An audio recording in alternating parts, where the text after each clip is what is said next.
He inherited a ranch in Texas and a strange warning from his grandfather: never open the old cabin. For decades, this place was kept locked for a reason. When he finally broke the rule, what was inside shocked everyone. Subscribe to the channel and write in the comments which city or country you're watching from. The funeral ended without ceremony, without warmth, without anything that resembled closure. The sun hung high over the small Texas cemetery, bleaching the grass into a brittle yellow and pressing down on the mourners with an almost deliberate indifference. Elijah Johnson stood a few steps apart from the others, his black suit already heavy with sweat, his hands folded loosely in front of him as if he were waiting for instructions that never came. The people who had gathered were few. Some were neighbors he barely recognized, men with weathered faces and cautious eyes, women who murmured polite condolences without asking questions. Their presence felt obligatory rather than sincere, as though they had come to confirm that Silas Johnson was truly gone, and that whatever order he had maintained for decades might now be disturbed. Elijah watched the coffin lowered into the ground and felt a strange emptiness settle in his chest. He had not been close to his grandfather, not in any way that could be described as intimate. Silas Johnson had been a distant figure throughout Elijah's life, a man of few words and strict boundaries. Visits were rare and brief, phone calls shorter still. Questions about the past were always deflected, sometimes with silence, sometimes with a look that made Elijah regret asking. As a child, he had learned quickly that certain subjects shut doors that would not reopen. Now the man was gone, and the silence he left behind felt heavier than any conversation they had never had.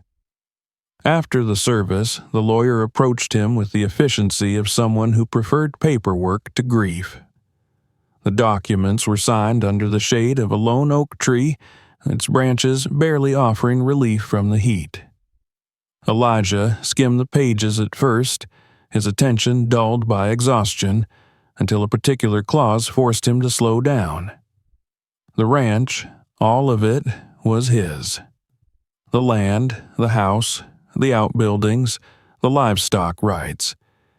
It was an inheritance far larger than he had expected, almost absurdly so, considering how little Silas had ever shared with him. And then there was the final condition, written with the same precise language as the rest, yet carrying a weight that felt entirely different. The old cabin was never to be opened. There was no explanation attached, no context, no justification. Just a clear, legally binding prohibition that stood out against the otherwise straightforward transfer of property. Elijah read it twice, then a third time, feeling a slow irritation rise beneath his confusion. It was like his grandfather to leave behind rules without reasons, even in death. The lawyer offered no clarification, only a brief comment that Silas had been adamant about that particular point. By the time Elijah drove away from the cemetery, the road stretching endlessly ahead of him, the thought of the cabin had already taken root in his mind. It was not curiosity at first, but something closer to defiance. The feeling that even now, Silas was controlling the narrative, setting boundaries Elijah was expected to respect without question. The ranch lay several hours away, far removed from the city life Elijah had built for himself. As the landscape changed, buildings thinning out, fields widening, the air itself seemed to grow heavier. Heat shimmered above the asphalt, and the radio lost its signal until only static remained. When he finally turned onto the dirt road leading to the property, he felt as though he were crossing into a different version of Texas, one that resisted modern intrusion and remembered things people preferred to forget. The ranch revealed itself slowly. First the fencing, long stretches of it, some newly repaired, others leaning with age. Then the main house, solid and unadorned, built for endurance rather than comfort. Beyond it lay the working heart of the land, the barn, the corrals, the water tower rising like a sentinel against the sky. Everything bore the mark of careful maintenance, not neglect. Silas had kept this place running until the end. Elijah parked near the house and stepped out, letting the heat envelop him. The land was vast, far larger than he had imagined, and the silence that surrounded it felt intentional, as though noise itself had been discouraged here. For a moment, he wondered why Silas had chosen to leave all of this to him, a grandson who had lived most of his life elsewhere, who had never shown much interest in ranching or land ownership. Inside the house, the air was stale but clean. The furniture was sparse, practical, arranged with purpose rather than comfort in mind. Nothing felt personal in the way Elijah expected. No family portraits on the walls, no clutter, no visible nostalgia. It was a house designed to function, not to remember. He moved through the rooms slowly, opening drawers, cabinets, closets. Everything was orderly. Too orderly. It was only when he reached the back of the house and looked out through a narrow window that he saw it. The cabin stood at a distance, partially hidden by overgrown brush and trees that had not been trimmed in decades. It was smaller than he had imagined, but something about its placement unsettled him. It did not belong to the working part of the ranch. It was not near the barn or the house. It sat apart, isolated, as though deliberately pushed to the margins of the land. A heavy chain wrapped around its door, the metal darkened by rust, the padlock thick and stubborn. A faded sign hung crookedly nearby, its lettering barely legible. Elijah felt a chill that had nothing to do with the heat. As he stood there, absorbing the sight, a memory surfaced uninvited. He had been a child, visiting the ranch once with his parents, and he remembered asking about a small building he had seen from a distance. Silas had stopped walking, turned slowly, and told him never to go near it. The tone of his voice had been calm, but the message unmistakable. That had been the end of the conversation. Now, decades later, the same warning echoed in Elijah's mind, reinforced by ink and legal language. The cabin was not just a structure, it was a boundary. That evening, as the sun dipped low and painted the land in deep oranges and reds, Elijah drove into the nearest town to buy supplies. The reactions he received were subtle but telling. When he mentioned the ranch, conversations grew shorter. When he mentioned his grandfather, people nodded with a mix of respect and discomfort. One man, an older mechanic, paused just long enough to say that Silas had been a man who minded his own business, and that it was wise to do the same. No one mentioned the cabin. No one needed to. On his way back, Elijah noticed a pickup truck parked near the edge of his property. It drove off as he approached, dust trailing behind it like a warning. He told himself it was nothing, that rural life bred caution and curiosity. Still, the image stayed with him. That night, lying in the unfamiliar bed, Elijah listened to the sounds of the ranch. The wind moved through the trees with a low, constant murmur. Somewhere in the distance, an animal called out, then fell silent. The house creaked softly, settling around him like an old thing stretching its bones. Sleep came slowly, and when it did, it was restless. He dreamed of doors that refused to open, of hands reaching out from the dark, of his grandfather standing just beyond reach, watching without expression. When morning came, the heat returned immediately, relentless and unyielding. Elijah rose early and began exploring the house more thoroughly, determined to understand the life Silas had lived here. In a small study off the main room, he found boxes stacked neatly against the wall. Inside them were papers, notebooks, old photographs. Nothing dramatic at first glance. Receipts, handwritten notes, maps folded and refolded until the creases were soft. Then he found a photograph that made him stop. It showed his grandfather standing beside a group of black men and women, their faces serious, wary, yet calm. The setting was unmistakably the ranch, but the image had been taken near the cabin, its outline visible in the background. There were no names written on the back, no date, just an image frozen in time, carrying questions Elijah did not yet know how to ask. He set the photograph down carefully, a sense of unease settling over him. The cabin was no longer just a forbidden place. It was a thread woven through his grandfather's life, deliberately hidden, deliberately protected. As Elijah stood there, the weight of the inheritance pressed down on him. Not the land, not the house, but the silence. The kind of silence that existed not because there was nothing to say, but because saying it had once been dangerous. By the end of that first day, Elijah understood one thing with unsettling clarity. Whatever his grandfather had sealed away, it was not out of shame. It was out of fear. And fear, he knew, did not survive on its own. It survived because there were reasons to keep it alive. The cabin stood where it was, waiting. And Elijah felt, for the first time since the funeral, that his inheritance had already begun to demand something of him. Mourning did not soften the ranch. It only revealed it more clearly, stripping away the illusions that dusk and night could offer. The heat arrived early, already pressing against the windows as if it had been waiting for Elijah to wake. Outside, the land lay in a wide, unforgiving stillness.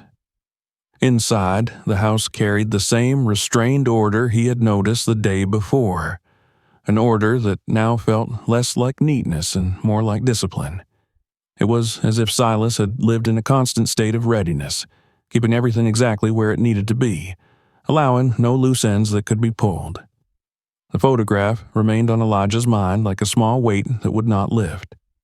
He had placed it on the kitchen table the night before, intending to study it again in the morning, but he found himself avoiding it at first, as though looking too long might summon an answer he was not ready to receive.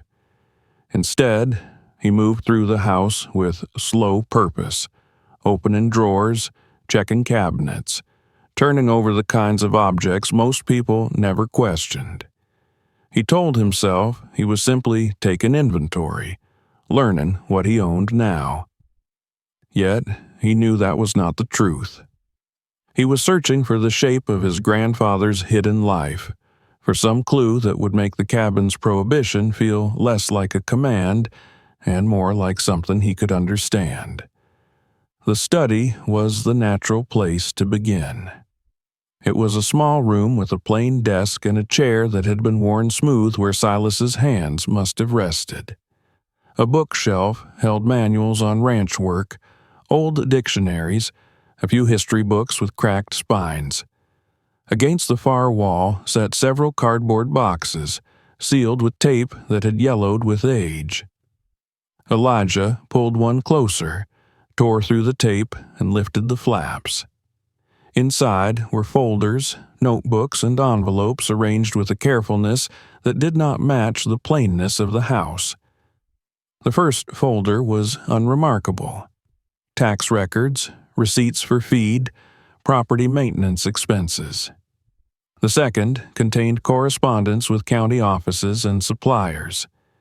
Elijah flipped through these quickly, his attention snagging only when he noticed that Silas had kept copies of everything, down to the smallest transaction.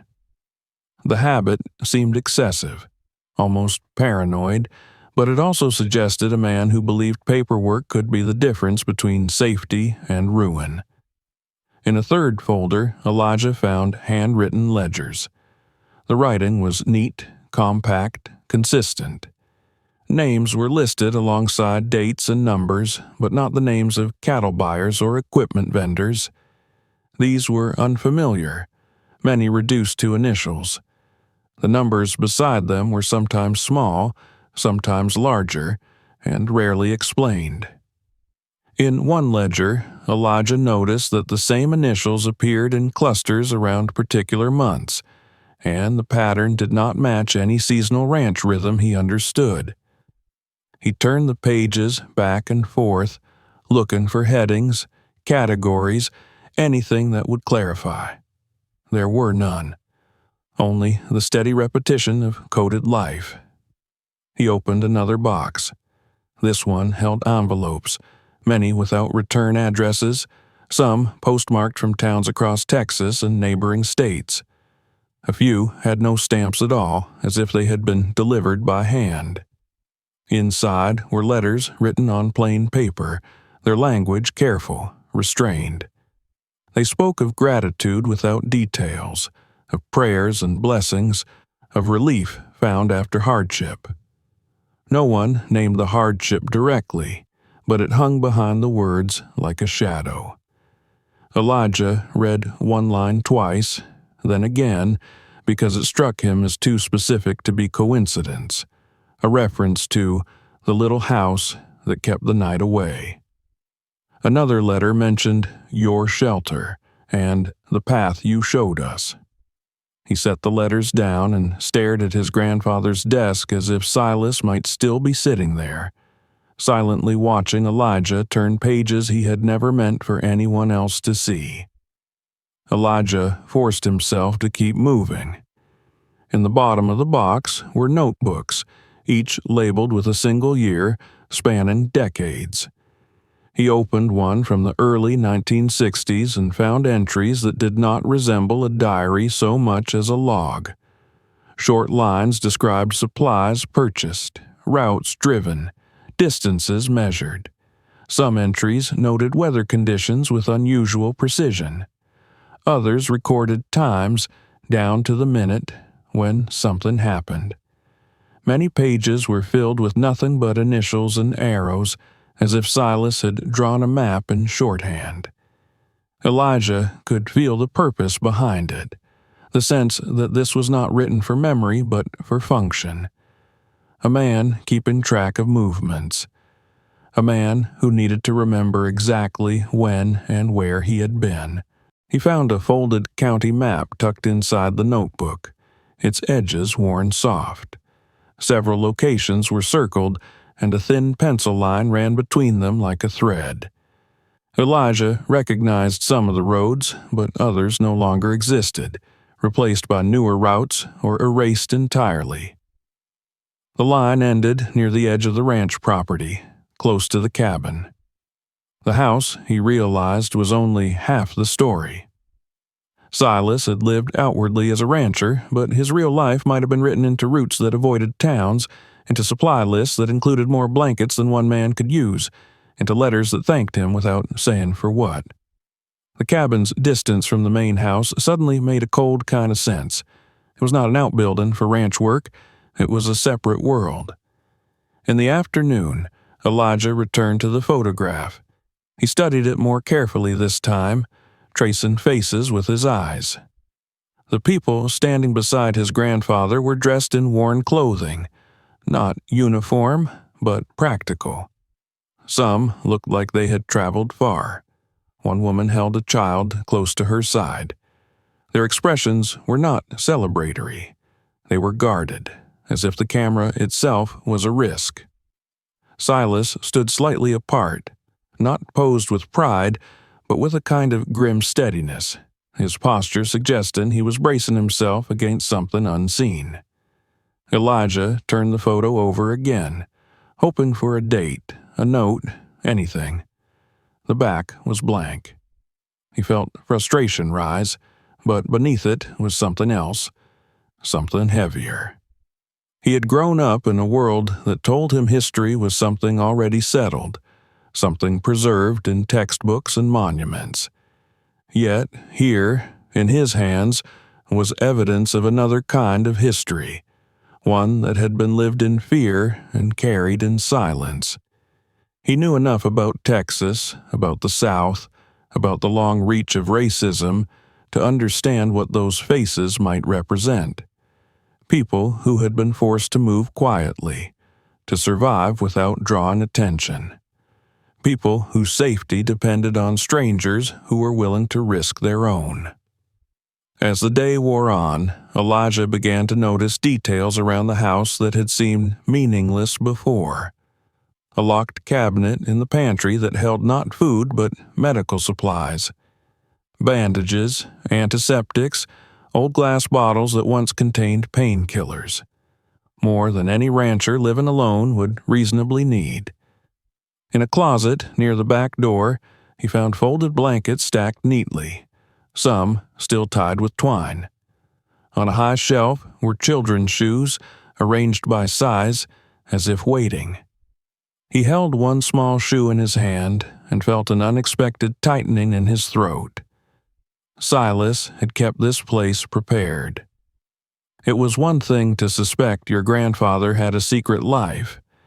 It was another to see proof that children had once been here, that families had passed through this house or near it, carried by urgency and fear. Late that evening, Elijah drove into town again, not for supplies this time, but for information. The local library was small, and the air conditioning inside felt like a blessing. He asked for newspapers, old records, anything about the area's history. The librarian, a woman with tired eyes and careful politeness, seemed hesitant at first.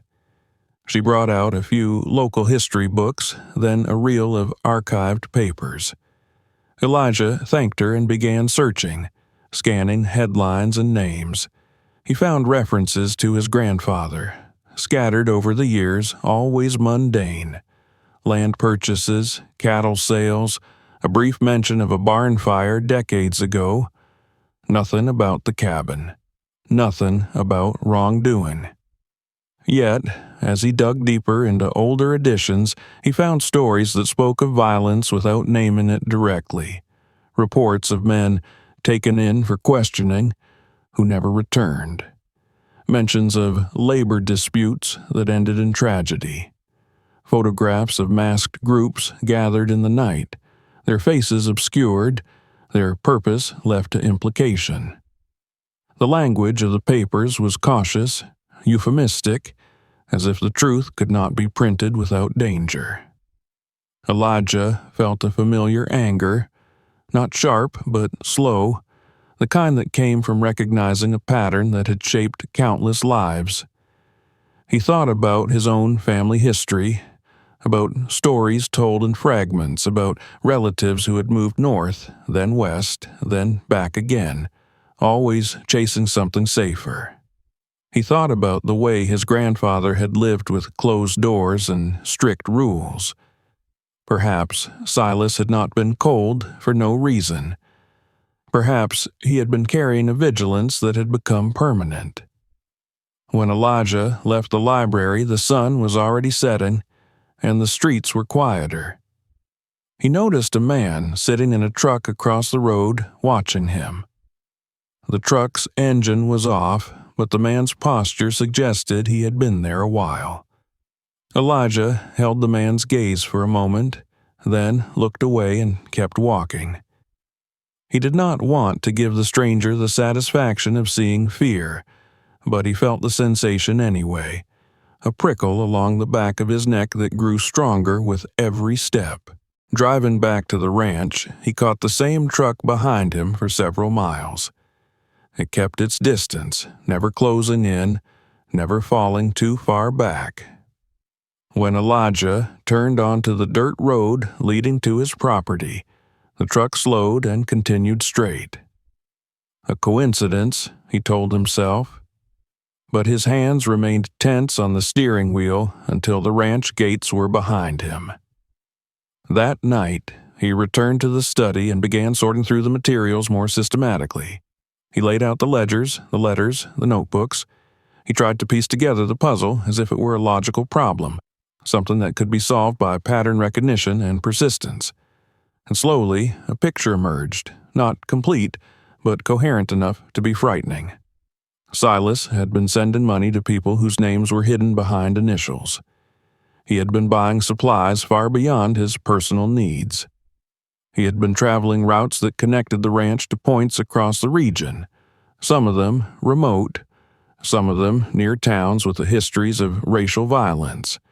And he had been keeping logs that suggested coordination, timing, secrecy. Not the impulsive kindness of a man helping once. The steady work of someone who had turned aid into a system. Elijah realized that his grandfather's role might have been larger than he had dared imagine. Perhaps the cabin had been part of something like an underground network, not the romanticized version found in stories, but the real kind, made of fear, pragmatism, and risk.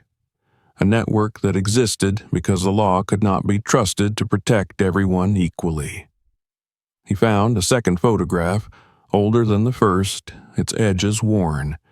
It showed the cabin more clearly, and in front of it stood Silas alongside another man, black, older, with a face marked by hardship. They were not smiling. Between them on the ground was a suitcase. Behind them, just visible, were tire tracks that led away into the brush, not toward the main road. Elijah stared at the tracks until his eyes blurred. That path, he thought. That was the route people took when they needed to vanish. In the bottom of the box, beneath the notebooks, he found a small metal object. A key tag, dull with age, engraved with a number. The key itself was missing, but the tag looked like something that would have belonged to a heavy padlock. Elijah held it between his fingers, feeling the weight of it. He could almost see Silas turning a key in his hand, deciding whether to lock something away or open it for someone desperate enough to knock. Beside the tag was a folded piece of paper. Elijah unfolded it carefully, expecting another receipt or note. The handwriting was his grandfather's, unmistakable, but the words were different from the rest of Silas's meticulous records. They were fewer, more personal, and they struck Elijah with an unexpected force. If you ever open it, do it for more than curiosity. Do it for the ones nobody protected. Elijah read the sentence again, then a third time, feeling his throat tighten. It was not an explanation, but it was an admission.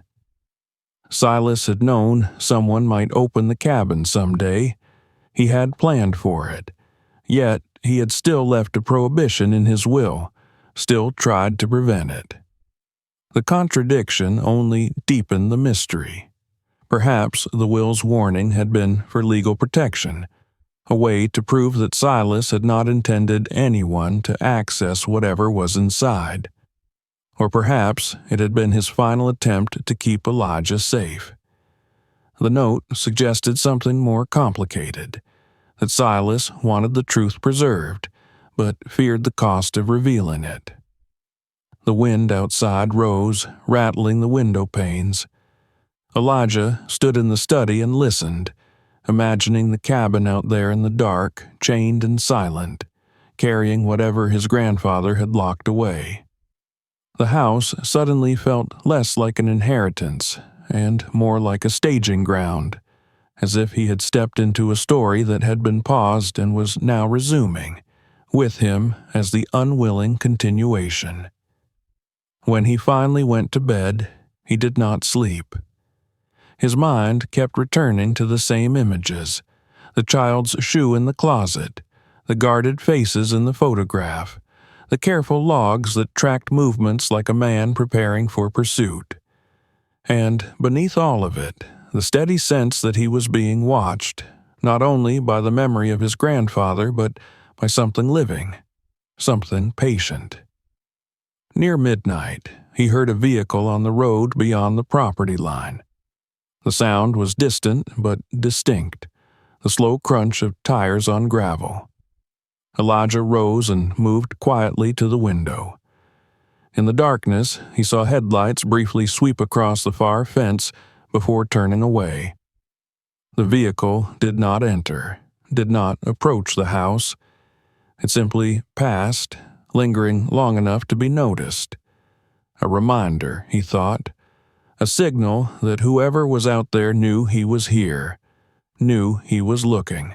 Elijah stepped back from the window and returned to the study where the photograph still lay on the table.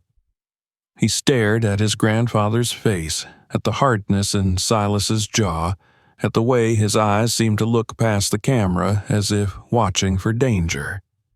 Elijah had inherited the ranch, yes, but he was beginning to understand that he had inherited something else as well, something far heavier than land or buildings.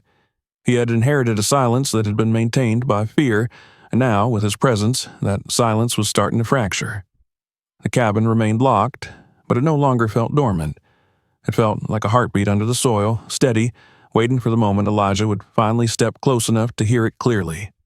By dawn, he had made one decision, small enough to feel safe but significant enough to change everything. He would not touch the lock yet. Not until he understood more.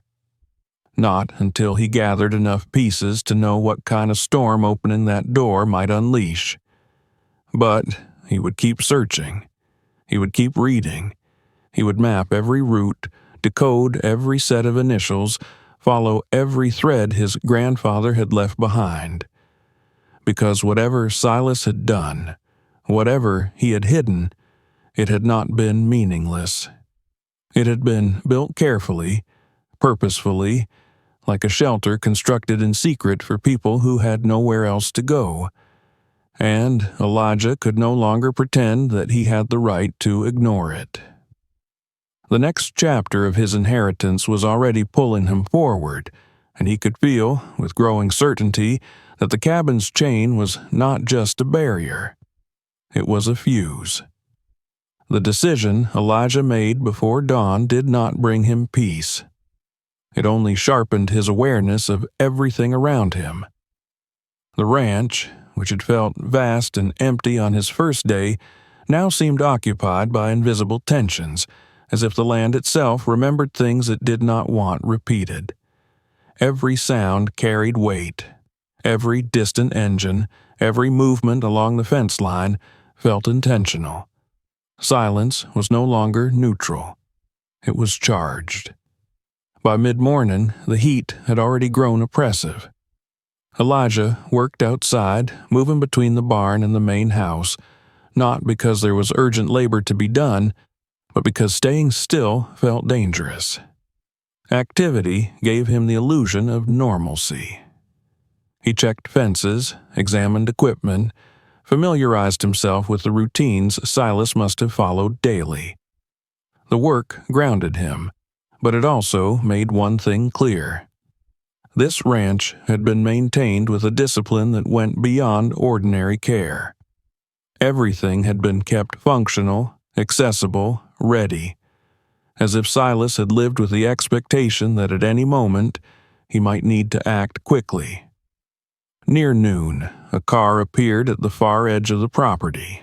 It was not the dusty pickup Elijah had seen before, but a newer sedan, dark-colored, its surface reflecting the sun in sharp flashes. It slowed near the gate, but did not enter. Instead, it stopped, waited, and after several minutes drove forward at an unhurried pace.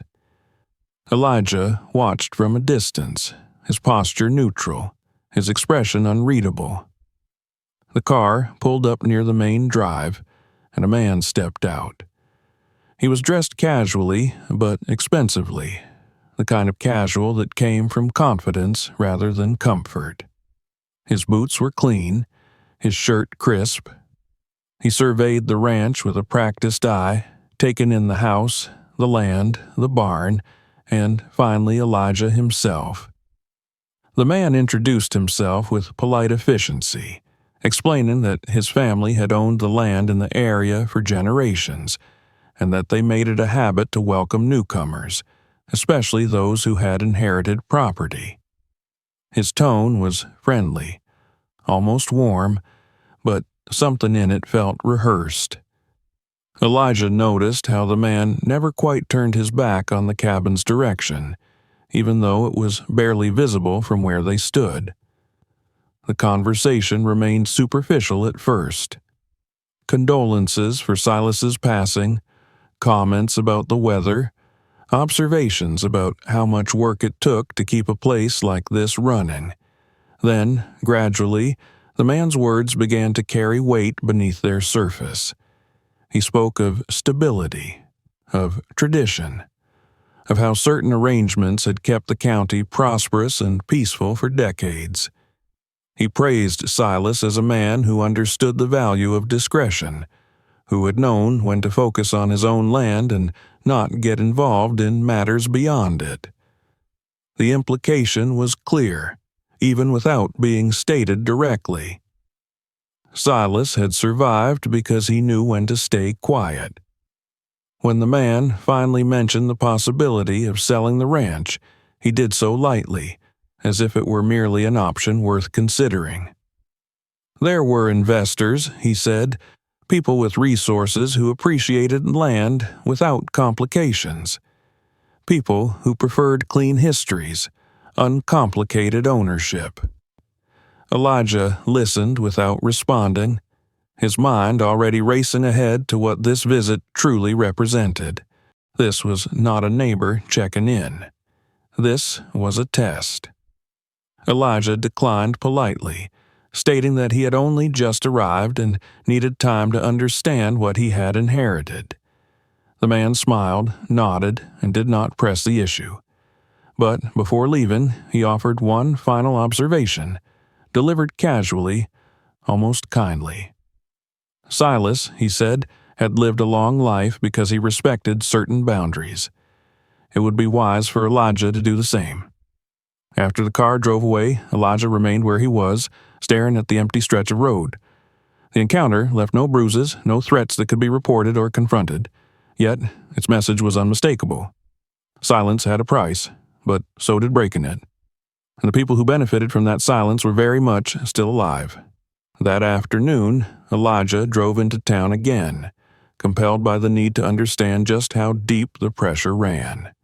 He visited the county records office under the pretense of confirming property lines and historical easements. The clerk assisting him was efficient but guarded. When Elijah mentioned his grandfather's name, the woman paused for just a fraction of a second before continuing, her voice unchanged. It was a small hesitation, but Elijah noticed it. He noticed everything now.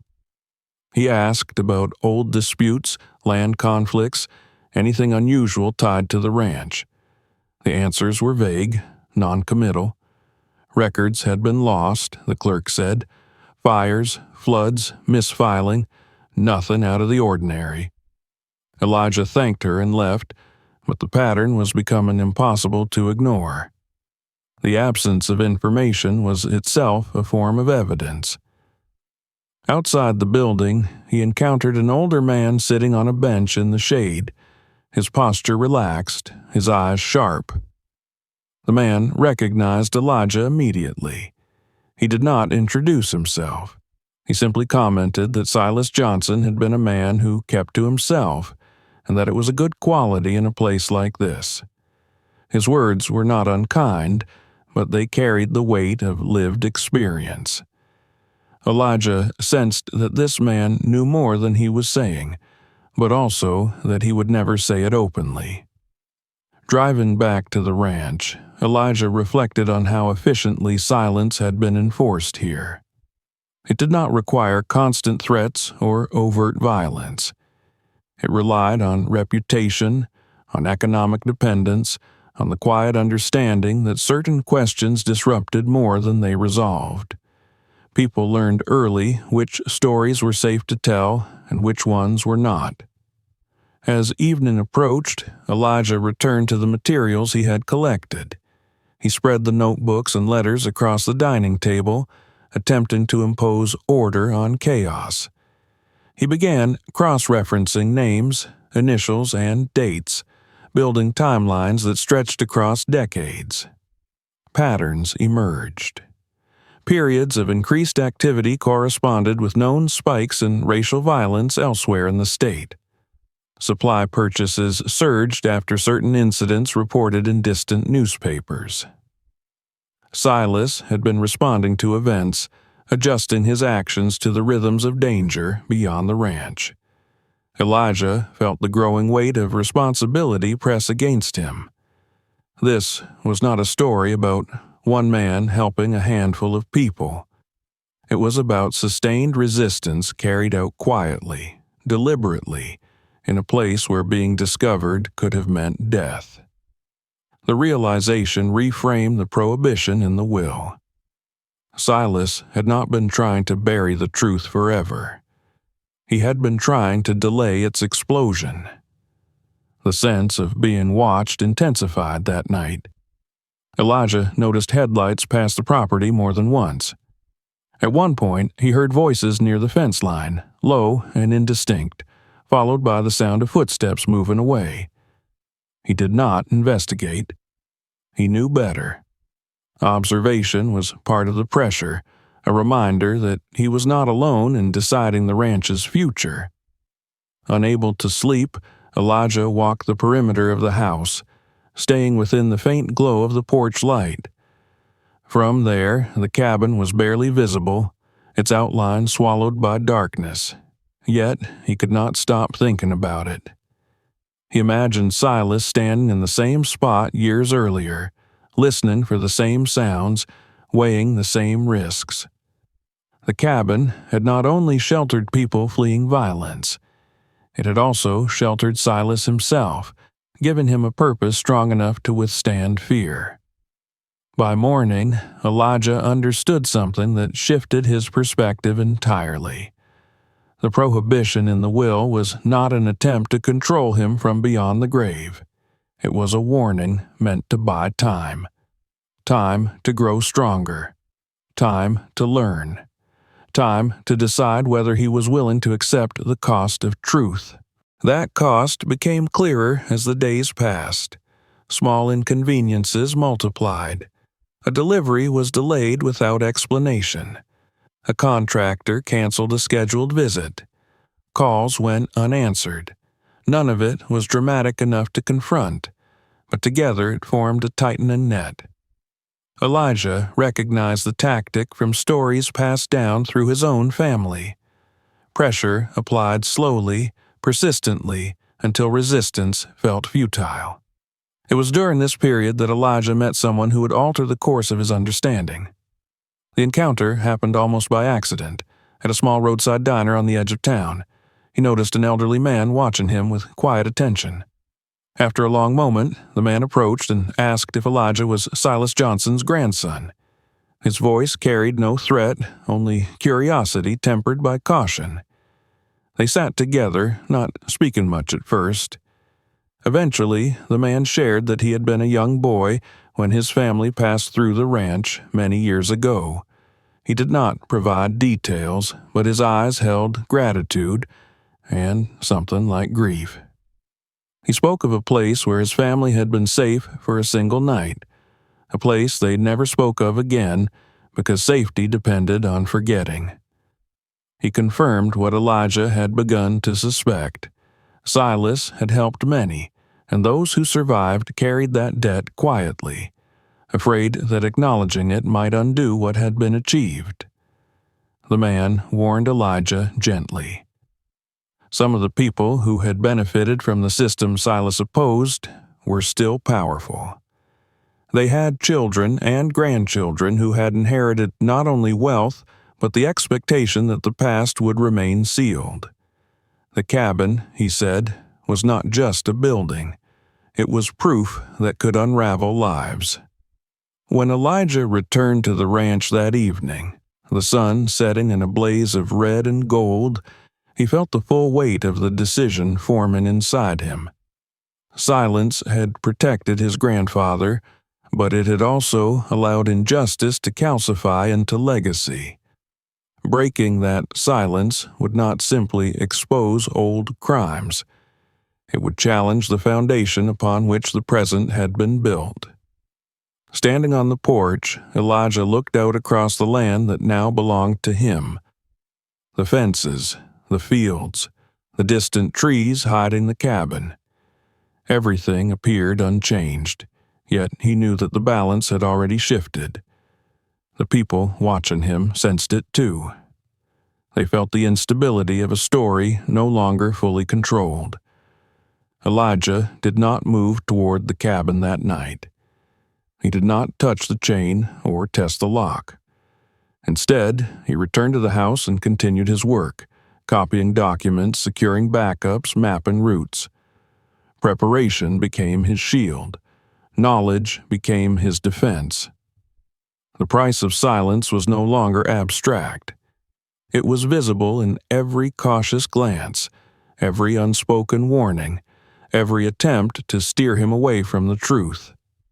And as Elijah stood at the edge of that silence, he understood that whatever lay beyond it would demand more than curiosity or courage. It would demand commitment. By the time he finally lay down to sleep, the decision he had been circling for days had crystallized.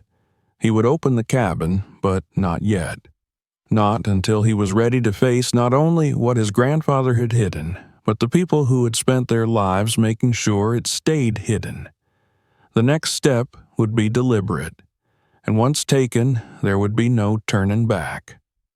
Elijah chose the night with care. He waited not for courage, because courage had already taken root inside him, but for quiet. The kind of quiet that was not empty, but thin. The kind that could tear if handled roughly. For several evenings in a row, he observed the rhythms around the ranch, noting when vehicles passed the road, when lights appeared and disappeared at the far edges of the property, when the land seemed most abandoned by watching eyes. What he learned unsettled him. The surveillance was not constant, but it was patterned. Whoever was paying attention did not need to see everything. They only needed to know when something changed. On the fourth night, the heat lingered long after sunset, clinging to the air like a living thing. The moon rose late and pale, offering just enough light to turn the land into a landscape of silver shadows. Elijah waited until the house had settled, until the sounds of insects had grown steady and unremarkable. He moved slowly, deliberately, carrying only what he needed. A flashlight wrapped in cloth to dim its beam. Tools chosen for silence rather than speed. The old key tag rested in his pocket, cold against his palm. The path to the cabin was not direct. Elijah avoided the open ground, following the tree line instead, letting the brush shield him from any distant view. Each step felt heavier than the last, not because of fear, but because of awareness. This was no longer an act of discovery. It was a crossing. With every yard he covered, he felt himself moving farther from the life he had known and deeper into something that had been waiting for him long before Silas died. The cabin emerged gradually from the darkness. Its shape was smaller than the house, but it carried a presence the house never had. The wood was weathered, the roof sagging slightly under the weight of years, yet it stood intact, stubborn, preserved by neglect and intention alike. The chain glinted faintly in the moonlight, wrapped tight around the door. The padlock was thick, its surface rough with rust but unbroken. It had not been meant to fail. Elijah paused a few steps away. For a moment, he did nothing.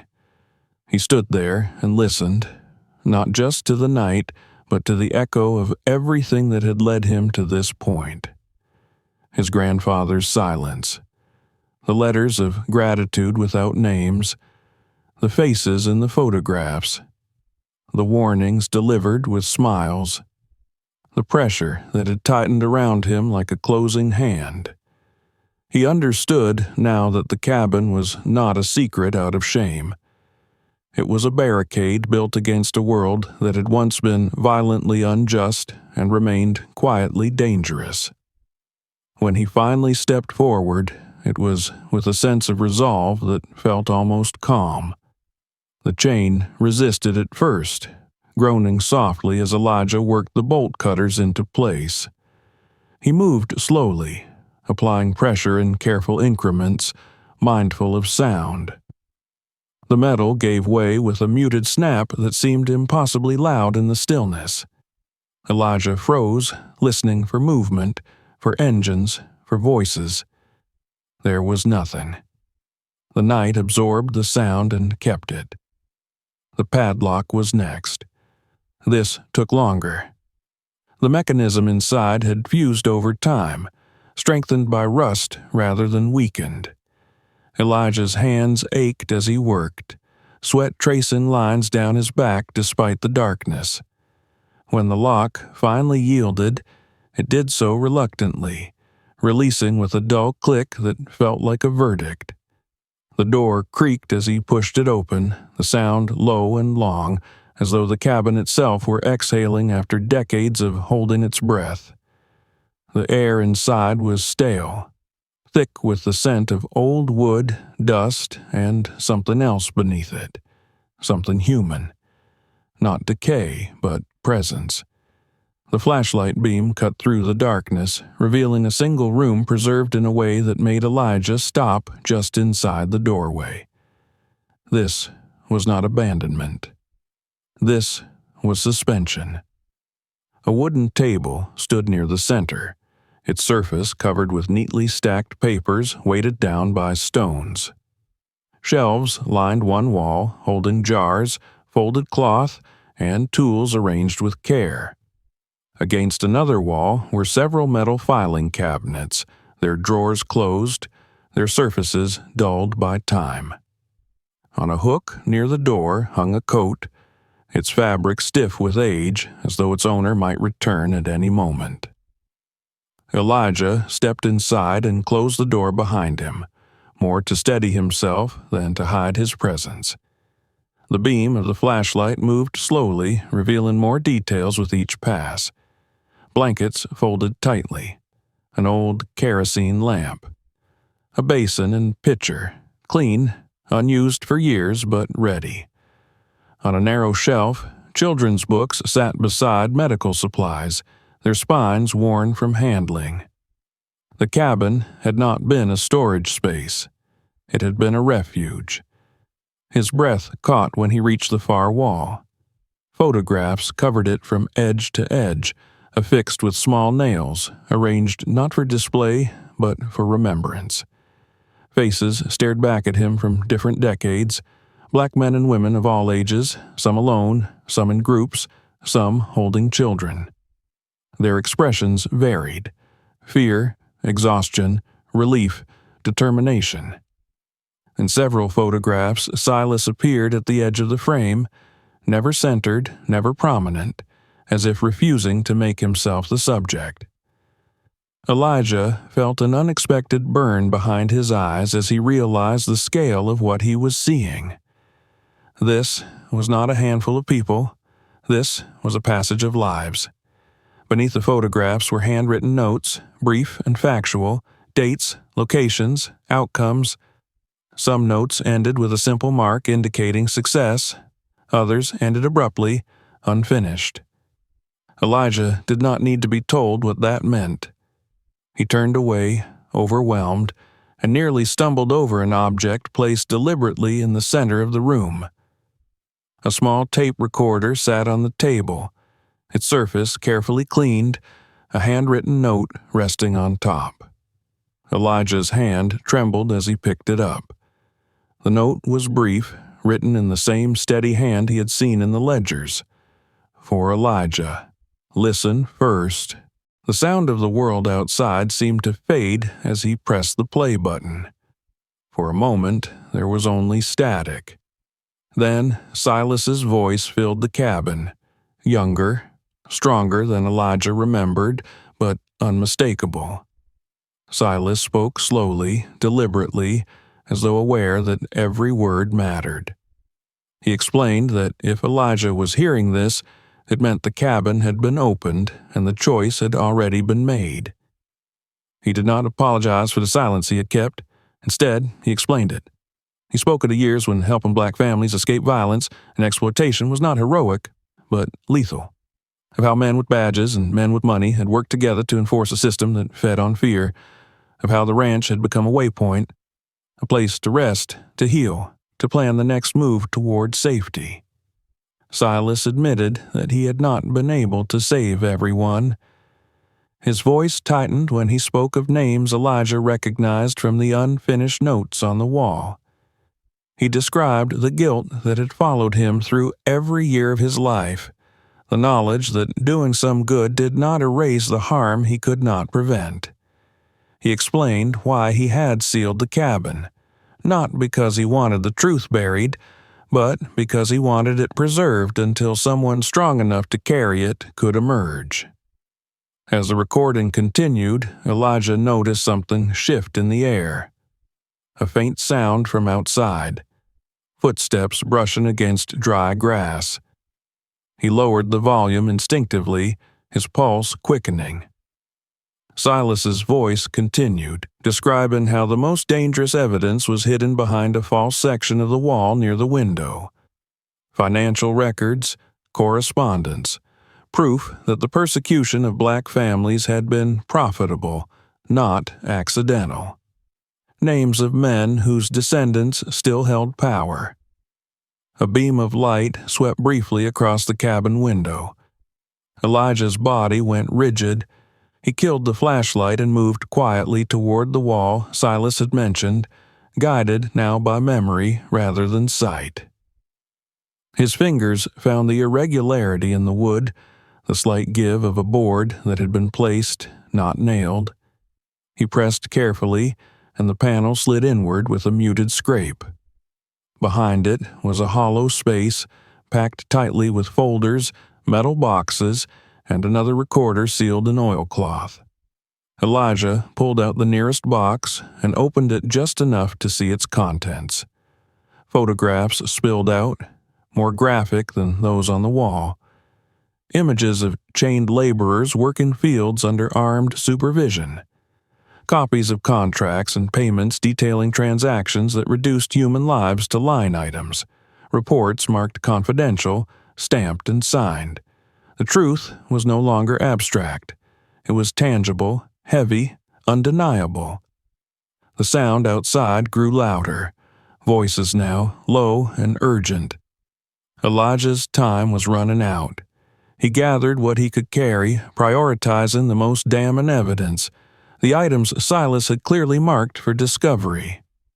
As he worked, the cabin door shook violently. Someone tested the handle. Another voice cursed softly. The recording continued to play at low volume, Silas's voice steady even as the danger he described mirrored the danger Elijah now faced. Silas warned him that the people responsible would not hesitate to protect their legacy. That silence had been their greatest ally. That once broken, they would respond with force. The door burst inward. Light flooded the cabin as flashlights cut through the darkness. Armed men poured inside, their movements sharp, practiced. Elijah turned to face them, documents clutched in his hands, his heart pounding but his mind strangely clear. At the center of them stood a man Elijah recognized immediately from the earlier visit. The politeness was gone from his face now, replaced by something cold and hard. The man spoke, but Elijah barely heard him. His attention was fixed on the realization settling in his chest. The cabin had not just been opened, it had been activated. Everything Silas had prepared for decades had been waiting for this moment, waiting for the door to be forced, for the truth to be challenged openly. As the men advanced, weapons raised, Elijah felt the full weight of the inheritance descend upon him. This was the price of silence breaking. This was what Silas had lived with, what he had feared for his grandson. The documents in Elijah's hands were not just paper. They were a threat to a structure that had survived by convincing everyone it was untouchable. And now, with the cabin's door hanging broken and the truth pulled from the walls, that structure was beginning to crack. The men who flooded the cabin did not rush Elijah. They did not need to. Their confidence came from years of knowing how things ended in places like this. Flashlights cut across the walls, briefly illuminating the faces in the photographs before moving on, as if even looking too long at them was unnecessary. The documents in Elijah's hands felt heavier with every second, not because of their weight, but because of what they represented. Proof had a gravity of its own, and everyone in the room understood it. Elijah did not shout. He did not plead. He stood where he was, breathing steadily, letting the moment stretch. He had expected fear, even panic, but what he felt instead was a fierce clarity. Everything he had uncovered over the past days had led to this confrontation. The men before him were not random enforcers. They were custodians of a system that had survived by keeping its violence orderly and its crimes unspoken.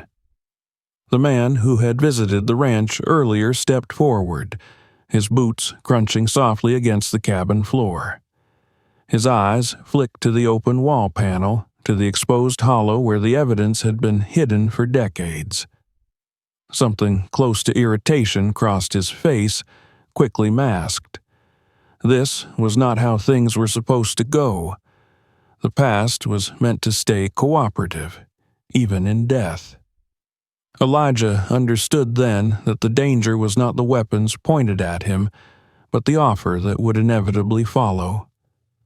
Power rarely reached first for blood when it could reach for silence instead.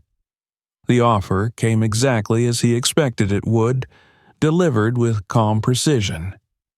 Elijah was told that mistakes had been made in the past, that history was complicated, that no one alive now bore direct responsibility for actions taken in a different era.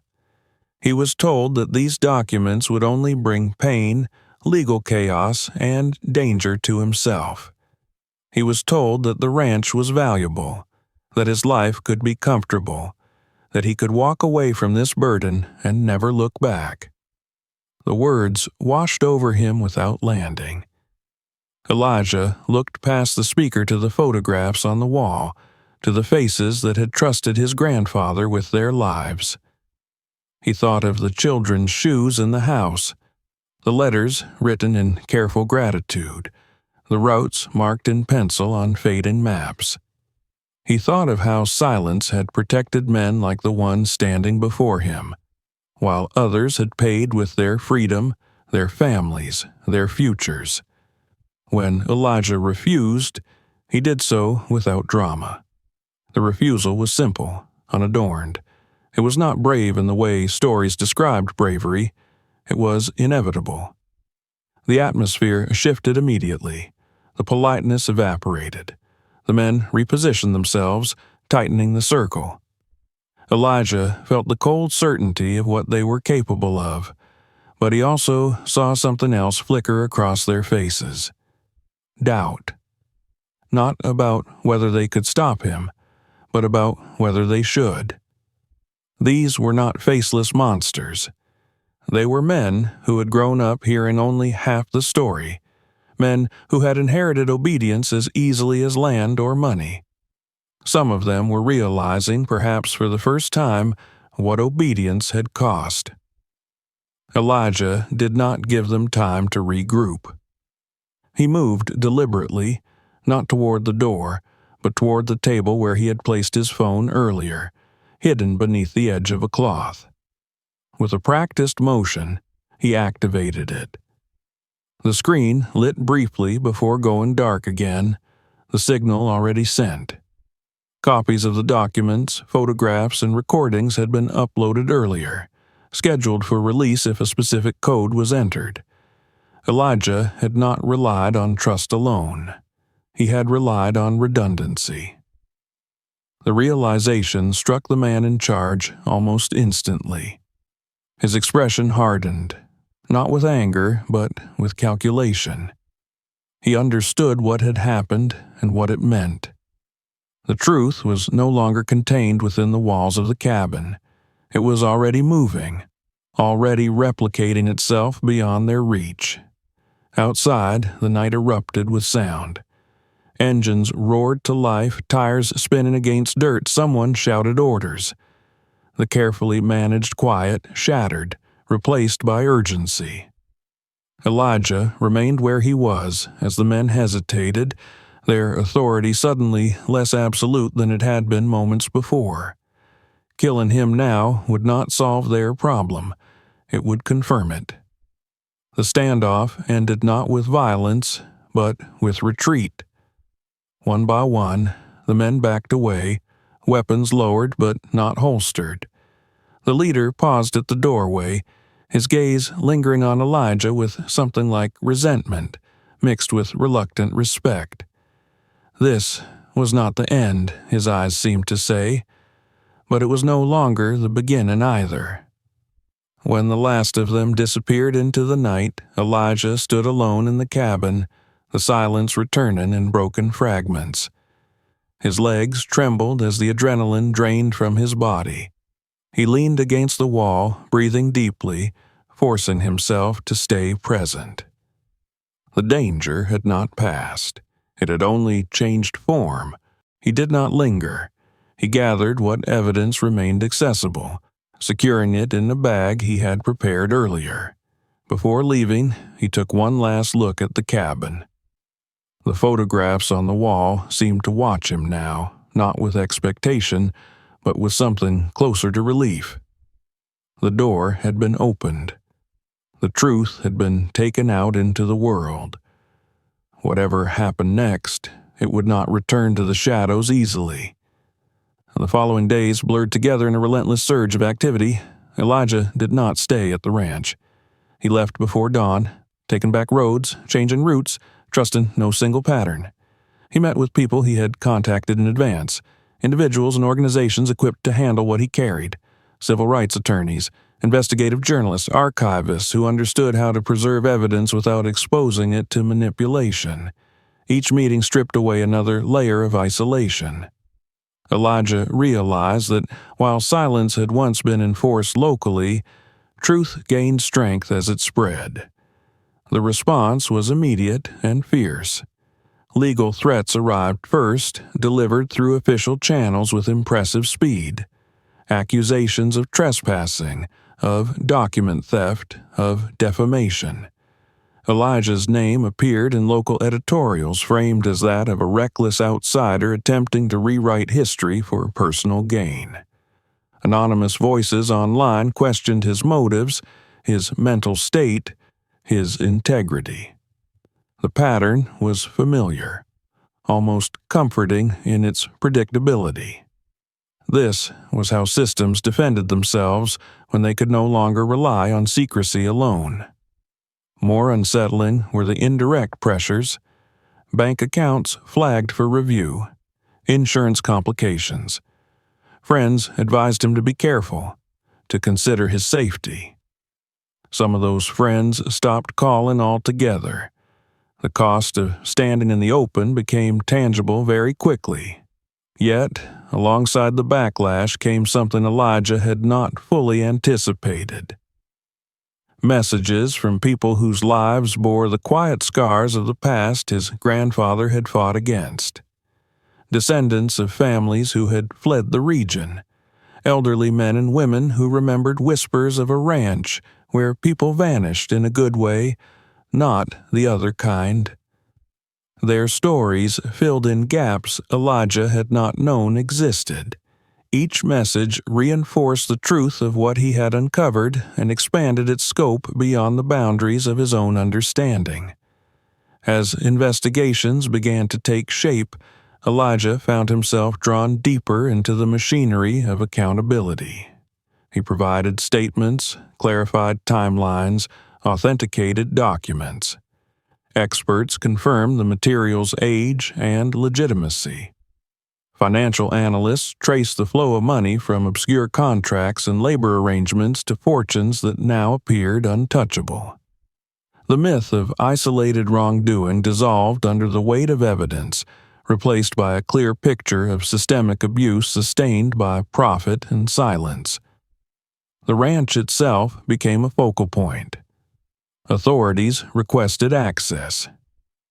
Historians documented the site. The cabin was sealed again, this time not by fear, but by process. Elijah returned briefly under escort, walking through the space with a sense of distance that surprised him. The cabin no longer felt like a threat. It felt like a witness. Threats did not stop, but they changed. They became quieter, more cautious. Elijah sensed that those who had once relied on intimidation were now calculating outcomes, consulting lawyers, reassessing alliances. Power, when exposed, did not disappear. It adapted. Elijah understood this and refused to mistake momentum for victory. At night, when exhaustion finally overtook him, Elijah thought of his grandfather. He imagined Silas making similar calculations in a far more hostile time, without the protections of modern scrutiny or external support. The comparison humbled him. Elijah was not braver than Silas. He was simply living in a moment where courage had a different shape. The truth, once released, proved difficult to contain. Media coverage expanded beyond the region. Questions were asked publicly that had never been permitted before. Institutions issued statements heavy with regret and light on accountability. Yet, beneath the surface, real consequences began to form. Investigations widened. Subpoenas followed. Names once spoken with deference were spoken now with scrutiny. Elijah did not allow himself to believe it was over. He knew that dismantling a legacy built on exploitation would take time, patience, and resilience. But as he stood one evening at the edge of the ranch, watching the sun sink low over the land, he felt something shift inside him. The fear that had shadowed his steps since his arrival had not vanished, but it no longer ruled him. Silence had been a tool. Now, truth had become one as well. And Elijah understood that the battle ahead was no longer about revealing the past. It was about ensuring the future could not pretend it had never existed. The moment the investigation became official, the ranch ceased to belong solely to Elijah. It transformed into a place of convergence, where the weight of history pressed against the machinery of the present. Vehicles arrived in measured succession, not hurried, not dramatic, but deliberate. Federal agents, state investigators, archivists, and legal representatives moved through the land with a careful respect that contrasted sharply with the men who had stormed the cabin nights before. This time, authority did not arrive to intimidate. It arrived to record, to measure, to preserve. Elijah watched from a distance as evidence markers were placed around the cabin, as the false wall he had opened was examined and documented, as boxes he had once carried alone were now handled with gloves and catalog numbers. The process was slow and methodical, and for the first time since his grandfather's death, Elijah felt a strange sense of calm. The truth was no longer something he had to carry by himself. It had entered a system designed, at least in theory, to hold it. Experts confirmed what Elijah already knew in his bones. The documents were authentic. The photographs matched known locations and timelines. Financial records revealed patterns of payment that aligned with periods of forced labor disguised as legal arrangements. Names emerged, some familiar, some newly exposed, all connected by the same invisible thread. What had once been dismissed as rumor or coincidence now formed a structure too solid to ignore. News traveled faster than the investigations could. Local reaction came first, raw and divided. Some residents gathered in quiet anger, insisting that the past was being dragged into the present unfairly. Others spoke in hushed tones about things they had seen or heard, but never dared to repeat. The town seemed to split along an old fault line that had always been there, hidden beneath generations of politeness and avoidance. Elijah felt the tension whenever he ventured beyond the ranch, eyes following him in grocery stores, conversations halting when he entered a room. Then the story broke beyond the county. Statewide outlets picked it up, followed by national attention. The language changed as the scope widened. What had been framed locally as a family matter or a land dispute was now described in terms of systemic abuse, racial terror, and institutional complicity. The words were heavier, harder to deflect. Statements were issued by organizations and offices that had long benefited from silence, each carefully crafted to acknowledge pain without admitting liability. Apologies appeared without names attached. Elijah learned quickly that truth did not arrive alone. It brought chaos in its wake. Lawsuits were filed not only against families whose wealth could be traced to exploitation, but against municipal offices that had failed to act, against companies that had profited indirectly, against institutions that had looked away. Some cases stalled, others advanced with unexpected speed. The legal landscape shifted constantly, a living thing adjusting to the pressure placed upon it. Arrests followed, not in dramatic raids, but in quiet, procedural moments that nonetheless sent shockwaves through the community. Men who had once been greeted with deference now appeared in courtrooms under harsh lights, their names stripped of honorifics. Assets were frozen, property seized, trust scrutinized. The unraveling was not total, but it was unmistakable. The foundations that had supported power for generations were cracking. Elijah found himself drawn into the process in ways he had not anticipated. He testified not as a hero or accuser, but as a witness. He spoke of what he had found, of how it had been preserved, of the care with which his grandfather had hidden and protected it. He was asked about Silas, about his motivations, about whether he had ever spoken openly of his actions. Elijah answered honestly, describing a man who had lived with vigilance rather than pride, who had chosen restraint as a means of survival. As the story of Silas Johnson emerged publicly, it unsettled many who had known him only as a quiet rancher. The narrative shifted from suspicion to something more complex. He was not portrayed as flawless or fearless. He was depicted as a man who had acted within severe constraints, who had made compromises and lived with their consequences. The nuance mattered to Elijah. It honored the reality of a life lived under threat, not the myth of a savior untouched by fear. The backlash did not disappear. It evolved. Elijah received messages accusing him of betrayal, of exaggeration, of exploiting history for personal gain. Some came anonymously. Others bore real names, people whose families were now under scrutiny. Elijah read none of them closely. He understood that anger was a predictable response when comfort was disturbed. What surprised him were the messages that came quietly, often late at night, from people who simply said thank you. People who had lost relatives without explanation. People who had been told their entire lives that their pain was exaggerated, that their memories were unreliable. The ranch itself became a site of reckoning.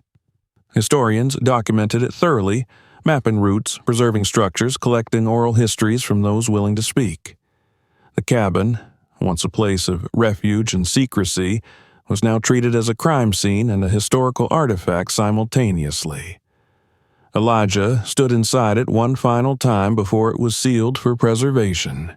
The photographs still lining the walls, the silence now heavy with acknowledgement rather than fear. He felt a complicated grief settle over him. Not just for his grandfather, but for the years Silas had spent carrying this burden alone. Elijah understood now why Silas had been distant, why warmth had been rationed. Love, in that context, had been dangerous. Attachment had been a liability. Silence had been armor. As the months passed, the intensity of the investigations ebbed and flowed, but their direction remained steady. Some figures avoided conviction through legal maneuvering. Others faced sentences that reflected, if not the full measure of their crimes, at least a public accounting. The community adjusted, reluctantly, to a new reality where certain names no longer commanded unquestioned respect. Elijah's own life changed in ways both subtle and profound. He was no longer anonymous.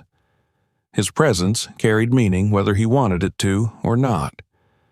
Invitations arrived alongside warnings. Support arrived alongside isolation. He learned to navigate this new existence with the same deliberation his grandfather had once employed, though under very different circumstances.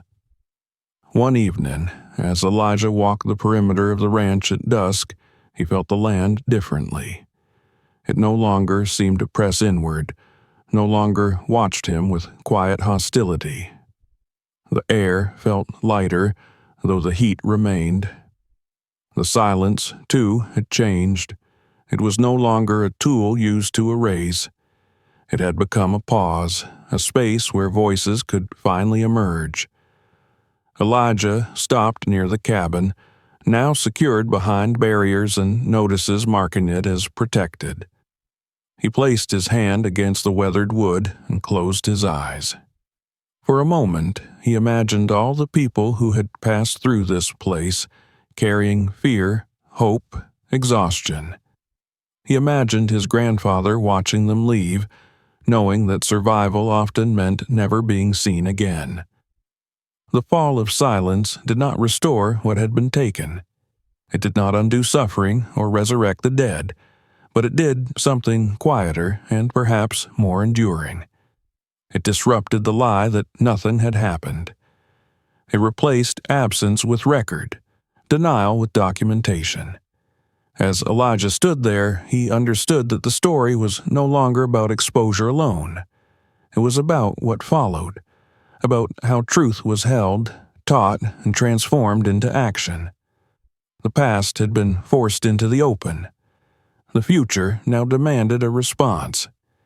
He turned back toward the house as the last light faded from the sky, already sensing that the final chapter of his inheritance had yet to be written. Time did not close the wounds the truth had opened, but it reshaped how they were carried.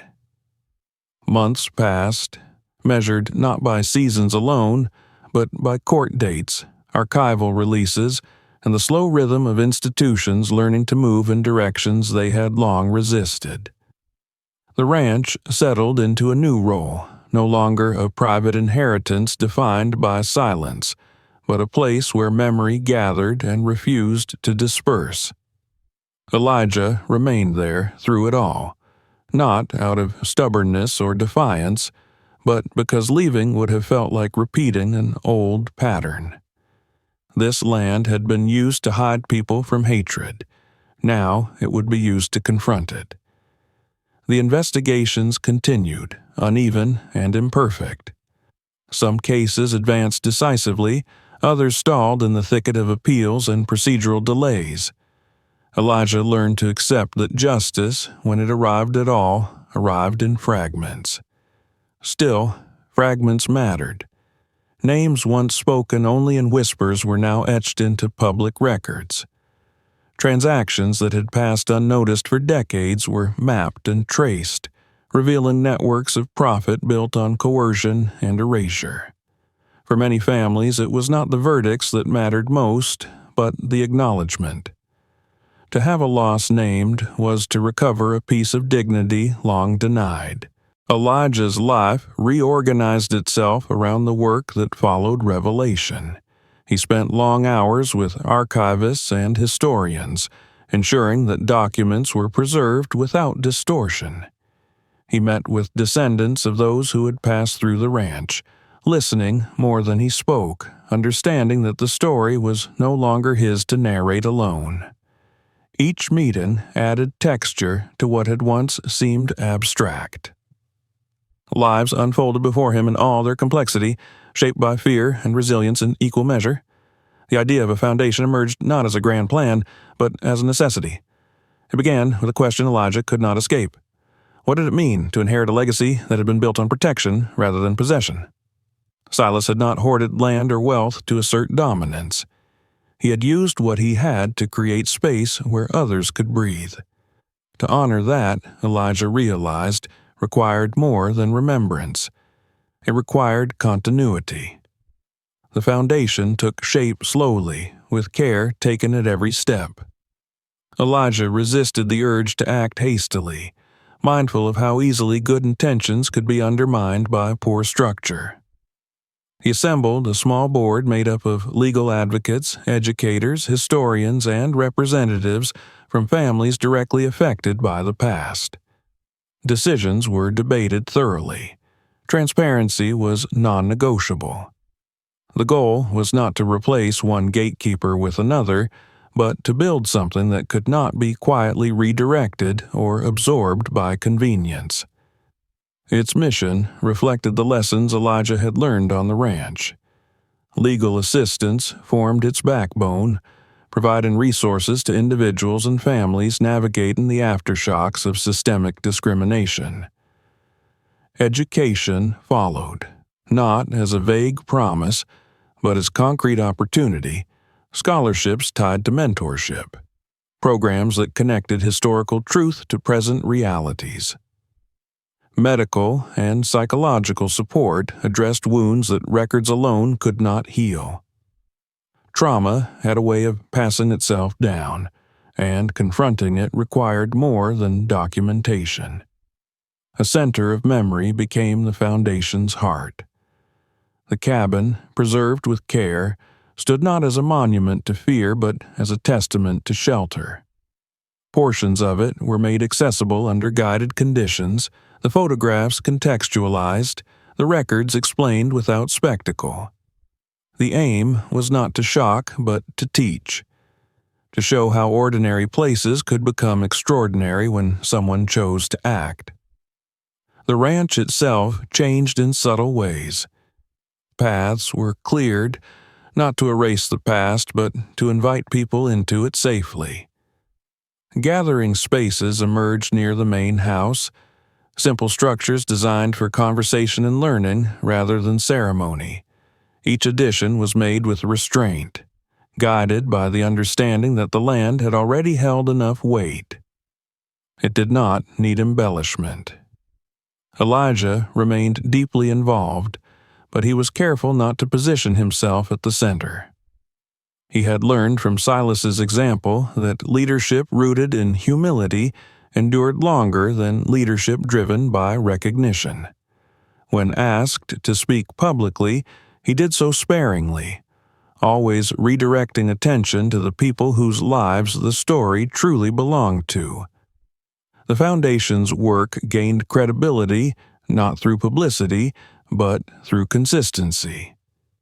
There were difficult moments. Funding ebbed and flowed, sometimes threatened by political shifts or public fatigue. Critics questioned motives, accused the Foundation of reopening wounds better left alone. Elijah listened to these criticisms without dismissing them outright. He knew that memory could be painful, but he also knew that untreated pain did not disappear. It calcified. On evenings when exhaustion settled deep into his bones, Elijah walked the land as he had during those first uncertain days. The ranch no longer felt like a place under siege.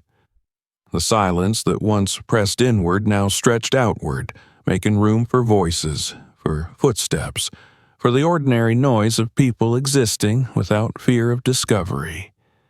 He found comfort in those sounds, in the knowledge that the land was finally being used in the open. One evening, as the sky burned low with color, Elijah stood near the cabin and thought of his grandfather with a clarity he had not known before. Silas had lived his life constrained by the need to protect others and himself from a world that punished deviation. His distance, his reserve, his rules all took on new meaning. Elijah did not absolve him of every choice. He no longer felt the need to. Understanding did not require erasure of complexity. It required honesty. Elijah recognized that Silas's final prohibition had not been a command meant to last forever. It had been a pause, a deliberate delay, until circumstances changed and someone could step forward with less risk and more support. The inheritance, then, had never been the land alone. It had been the responsibility to decide when the pause ended. As the foundation's work expanded, Elijah saw its impact ripple outward in ways he had not anticipated. Young people visited the ranch and asked questions that once would have gone unanswered. Families reclaimed names that had been lost to fear. Scholars incorporated newly available records into curricula that reshaped understanding beyond the region. The past did not loosen its grip easily, but it did begin to loosen. There were moments of quiet triumph that never reached headlines. A scholarship awarded to a student who would have otherwise gone without. A legal case resolved because documentation now existed where there had once been denial. A memorial service held not in secrecy, but in daylight, attended by people who no longer felt compelled to lower their voices. Elijah learned to accept that the work would never truly be finished. Justice was not a destination but a practice, one that demanded attention even when urgency faded. He did not romanticize this reality. He simply committed to it. On the anniversary of Silas's death, Elijah placed flowers near the cabin, not as a gesture of grief, but of acknowledgement. He stood there for a long time, listening to the wind move through the trees, feeling the presence of all that had passed through this place. The fear that had once defined it no longer held power. In its place stood memory, structured and shared. As night fell, Elijah returned to the house and turned off the lights one by one.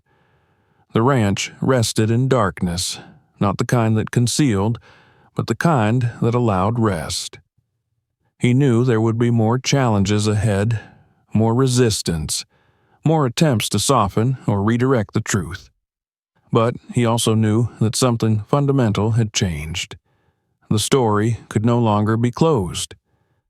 Silas had acted when action required invisibility. Elijah acted when action required openness. Together, across time, they had shaped a legacy defined not by ownership, but by care.